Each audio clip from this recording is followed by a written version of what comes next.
अंबेडकर जी को लेकर आपने एक इंटरव्यू में कह दिया कि उनको भाषाओं का ज्ञान नहीं था, अभी भी कह रहा मनुस्मृति पे। हूँ, भाषा नहीं कह रहा हूँ जी। उनको संस्कृत भाषा का ज्ञान नहीं था। उनके चाहने वाले कह रहे हैं कि नौ भाषाओं का ज्ञान था, जिसमें संस्कृत भी थी। बिल्कुल नहीं थी। यदि संस्कृत रही होती जी। तो मनुस्मृति को जलाने का वो पाप न करते और उसी को उन्हें दंड भोगना पड़ा राजनीति में।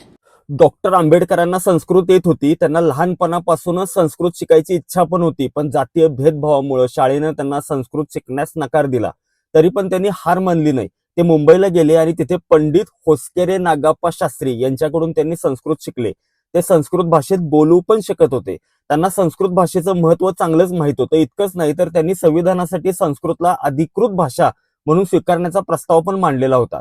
आणि हो, बाबासाहेबांनी मनुस्मृती का जळली त्यामागे नेमकं काय कारण होतं त्यासाठी माझा पिन केलेला कमेंट नक्की बघा. आणि हो, या विषयाबद्दल लोकांमध्ये खूप मोठा गैरसमज आहे, म्हणून हा व्हिडिओ नक्की शेअर करा जेणेकरून प्रत्येकापर्यंत योग्य माहिती पोहोचेल.